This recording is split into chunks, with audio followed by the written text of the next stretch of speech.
Hey guys, this is Chance Williams and welcome to this episode of Chance Shop Talk.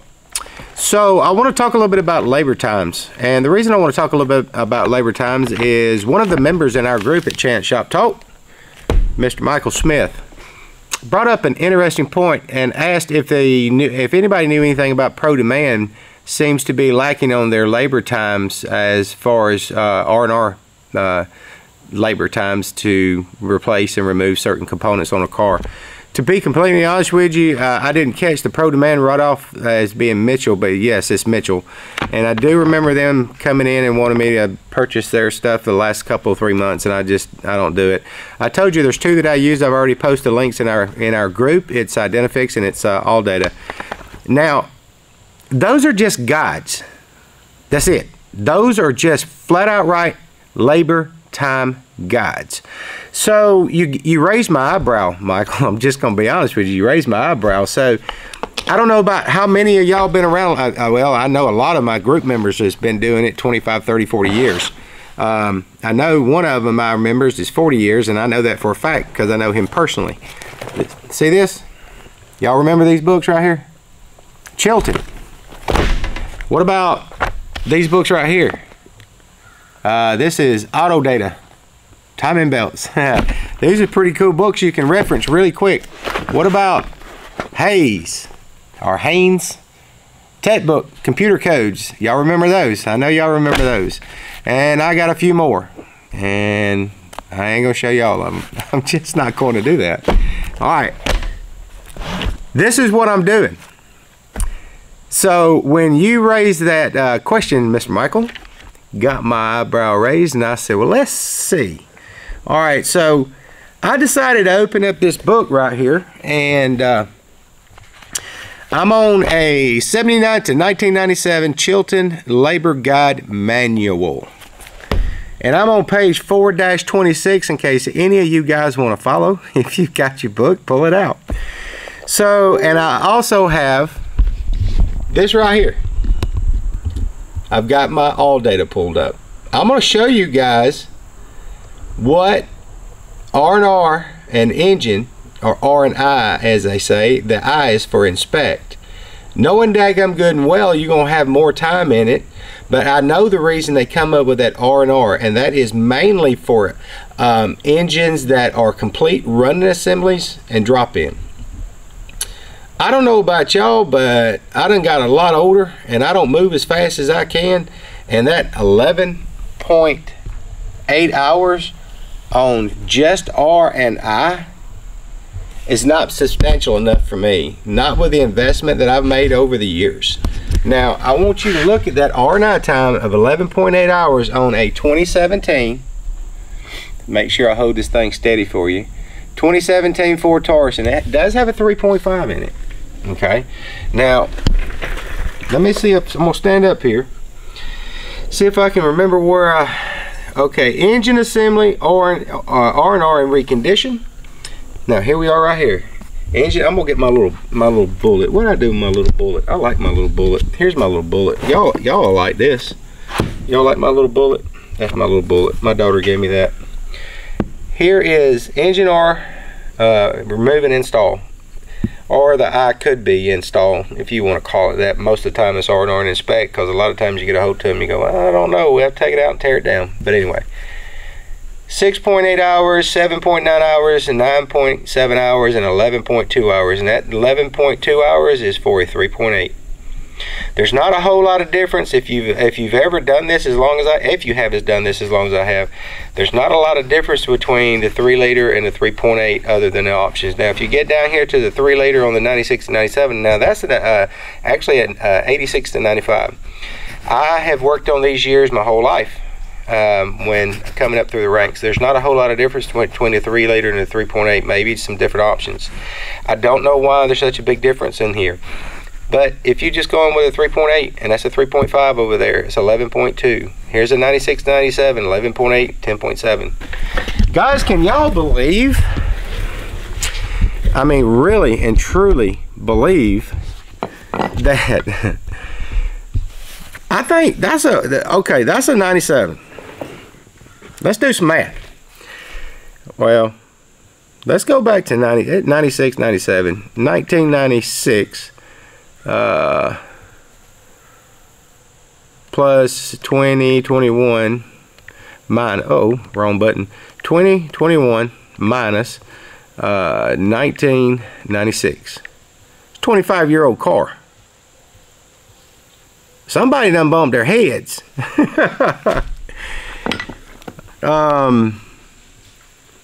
25 years later, we're still getting paid the same labor amount as in this car. And I know what y'all sitting here going, oh, well, yeah, they're just an engine. Guys, yes, it's just an engine. You're right. You're absolutely right. But here's what you're wrong about. How much does your tools cost nowadays for the investment that you're making just to make a living? Because back 25 years ago, tools were very reasonable. I'm talking even the top-notch Snap-on, Matco brands that were out there, Mac. They were actually very, very reasonable. You're talking $500+ for a set of freaking wrenches nowadays. You're talking $50+ for a socket. How many sockets do you have to have? Okay, go to Harbor Freight.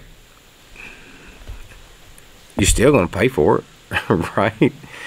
But what I'm getting at is, here's what a lot of people are doing and a lot of shops are losing on. They're going by these books, and some of them still do go by books, because there's some old school folks out there just don't want to have anything to do with a computer. I quit using these books when they did come up with the stuff online, and I was actually with Mitchell when I first opened up in 1997. That was a pretty good year. July is when I actually opened my facility. That's a long time ago. Long time ago. And I have spent hundreds of thousands of dollars in tools. How do you weigh the two? How do you weigh the two? So, and another question that comes up from some other people that ask me, man, that's only 11 hours to R&R that engine. Well, okay, let's get into what it says down here. It says R&R engine transfer all parts, including, but it says not including transfer optional equipment. 14.3.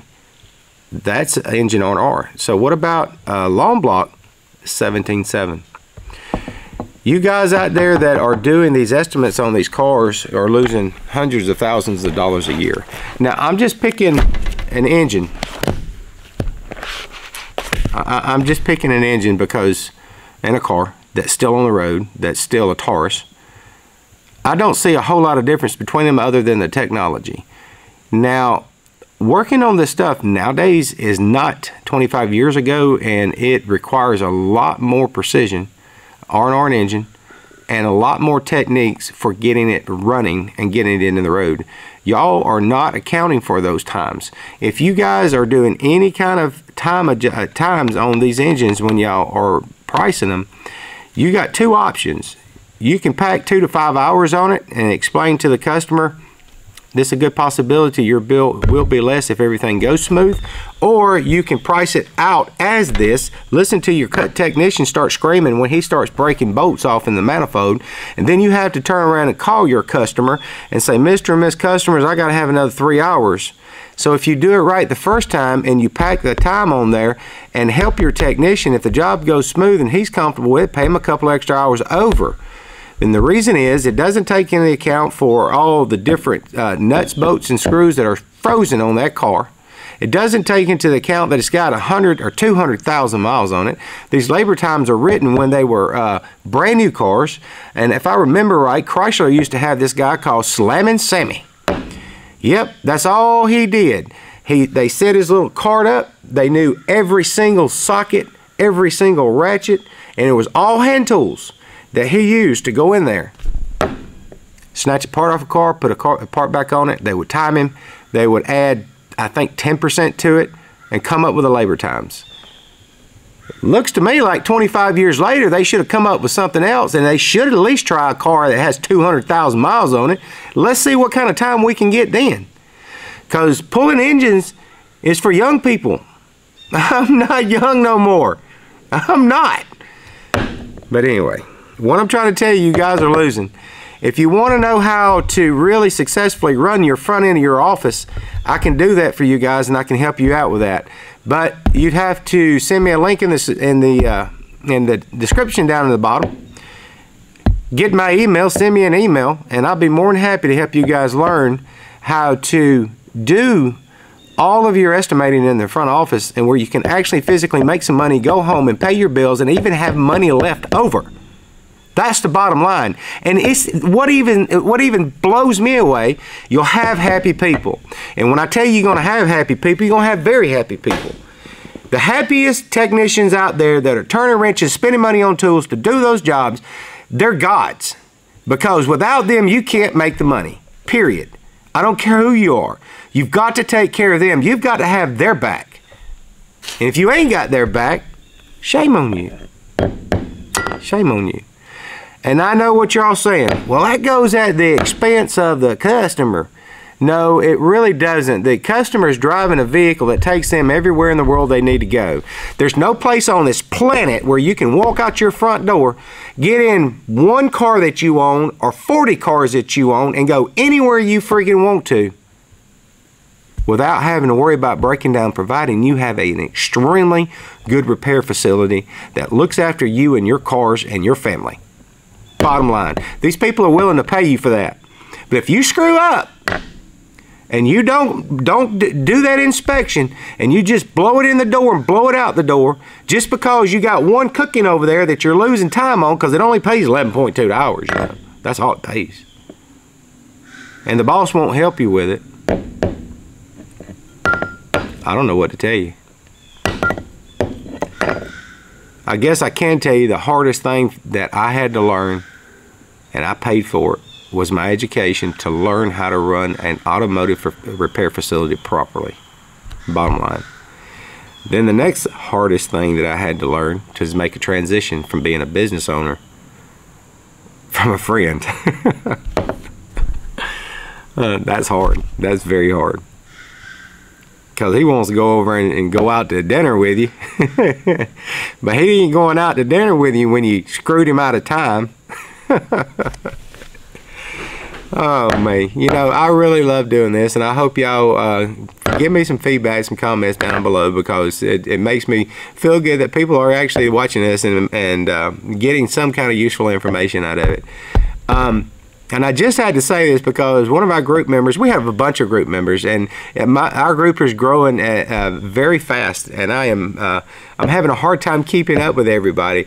But when somebody pulls something out of the air and makes me raise my eyebrow, like Michael Smith in our group at Chance Shop Talk, you're welcome to join. You can also click the link below, and I'll be more than happy to get you in, as long as you answer our group questions. Make sure that you're very nice and you play nice in the sandbox with others.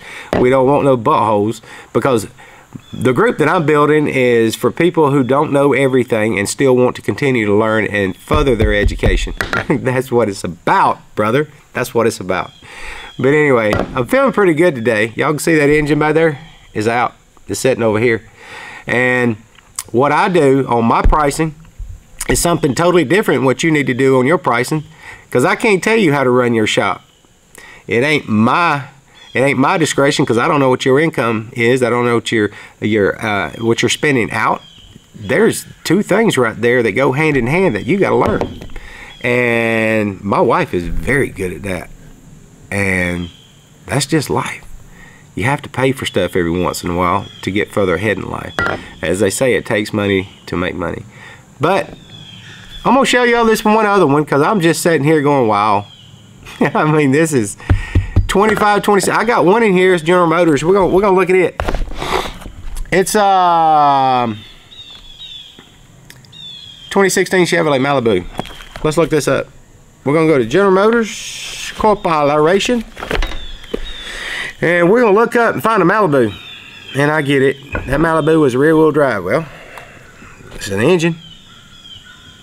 In some instances, they're easier to pull out than these. But these tools didn't cost that much. That's what I'm trying to get you to understand. Let's see. Chevrolet, Chevrolet, Chevrolet, Chevrolet. Chevrolet, Chevrolet. Here we go, right here. I'm gonna do something. Y'all laugh at me. I don't care if you laugh at me or not, but I do wear glasses. Have a hard time seeing a lot from time to time when you get old. When you hit 50, you'll see an eye doctor. Maybe you'll be blessed and not have to worry about that. Alright, so Malibu 765. I can see big numbers. Oh, 765. Here we go. 767, 765, and the winner is... That's 665. I can't see big numbers. 765. I'm almost there. Y'all relax. You got time. Sit here and laugh at me. Or better yet, laugh with me. 765. Right here. Engine. 775. We go 10 pages. Boom. Well, let's just take a look at this. 19. Now that's a reconditioning car. We don't want that one. Engine assembly reconditioning vehicle. We don't do that no more, but it can be done. I've done it actually in a later model car. Engine assembly, remove and install. So this is a 1.5 turbo. I wish they had one of these as a 1.5. I wish I could find a... You know what? Let's take a look and see if that is a 1.5. I get it.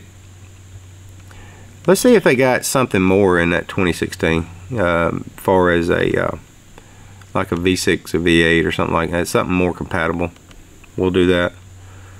Chevrolet. Give me 1 minute, guys, and we'll take a look here. Chevrolet and Malibu. So they got 1, 2, 3. Well, you should know that they got a 1.5, 1.8, and a 2 liter in that Malibu. And they do have a limited here. They have a Malibu limited. It has a 2.5. It's about as close as we're gonna get as, you know, 6-cylinder. But anyway, all right. Engine assembly right here, right here. Where was it? Engine assembly renew. Well, this is engine assembly renew complete, and it says includes transfer. It says includes R&R engine and transfer of any and all components. But the other thing that it has in here that it doesn't have in here is it says optional equipment. So there is a lot of folks doing a lot of add-ons, you know, like catch cans and stuff like that. There's a little more time involved in that. And y'all guys should look into catch cans if you like it for some of your customers, especially like on the Audis and the Volkswagens and stuff like that. They work really well. You can do something else, but I can't tell you. Okay, so anyway, engine assembly renew. Okay, so this one is we'll go with this 6-cylinder. It's about as close as you're gonna get to that one. 10.7 hours, 79.85. Let's see what this one says, and I'll show you the times. Go to engine right here. Complete assembly with transfer of parts. Complete assembly with transfer of parts. This one says 10.7. This one says, of course it says non-optional, it says 11.5. Well, we get less than an hour. We what, 8, 9 tenths more, something different. Anyway, I'll show you. Let's take a look. So we're looking at this right here, and you can see as far as the options, I mean as far as the labor times go, they got this one right here. That is 11.5, and that's complete with the transfer parts. And then they got another one here. Let's see. Does not include transfer parts, 9.5. They actually take that much time away from you guys right here. They're actually taking, was that 2 hours? 9.5, 10.5, 11.5, and that's like what, 3 hours or something like it away from you without transferring the parts. Long block is 12.5. Y'all see that? Long block is 12.5. And of course, if you do a short block, it's 14. And even if you decide you want to build it, 24 hours. Yeah, 24 hours if you fully equipped engine building facility. If you're an automotive repair shop, unless you specialize in nothing but engines, you're looking at 30, 40 hours, I would imagine. But anyway, take a look at this. Right here. Engine assembly and R&R. includes items not supplied with replacement engine. In other words, you got to replace everything on it. So 79 6-cylinder 7.2, and then the 299 V6 is 10.7, and then of course if you get into the V8, the time's even less. I guess that's because of extra different stuff that was optional or whatever. All right, so what I guess the other thing that we could talk about real quick while I got you guys, hopefully I got you guys' attention. This is gone. It's going to stay right here with me because it's kind of sentimental value, because somebody actually kind of believed in me, gave me that book, and he was a guy that I worked with. He's passed now, but he's a pretty neat guy. So let's talk about this. All right, y'all look at this. I got this engine right here. So if I price this thing out at the 10.2 hours or whatever, and every one of these manifold bolts break, or even just a couple of them, that's another hour, or less than an hour to extract them. Then it doesn't really matter, because they can break all they want to. I can just put this in. But just say, for instance, if you're doing, you know, an engine, a manifold for off of one of these engines, I don't know if y'all have ever done them inside these Fords, but you can't get to them.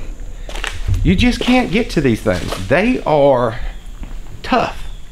I actually pulled the cab on the last couple of ones I did just to get down in there, and I had to get the engine jack way up in the air. You know, it only paid like 3 hours to do the manifold. Oh no, I ended up getting paid a lot more. I think it was somewhere around 12, 13 hours just to do both manifolds. I'm not going by that labor time, guys. I spent hours and hours getting that bolt broke out of there. It was either that or rip the engine, slam down, send the heads to the machine shop, let them fix it. That was a lot more money, so it was easier to spend more labor time and not rip the whole engine apart and still save the customer a lot of money. So what I'm getting at is, when y'all guys are pricing your engines and stuff like that, pricing your labor times, pricing anything on a car that you think is just going to be a cakewalk, a piece of cake, done, out the door, you got nothing else to worry about, it's gone, customer's happy, you're happy. It very seldom goes like that, and you guys know that. So look, I appreciate you guys watching. I hope that brings a little insight to 25 years ago, 35 years ago, labor times versus now. The only difference is tools cost probably 10 times more than what they did back in that day. Very good possibility. I ain't checked into that yet, but I could. That'd probably take some time. All right, until then, please hit the subscribe button and the little ding dong bell there, and I would appreciate it. Till then, y'all take care.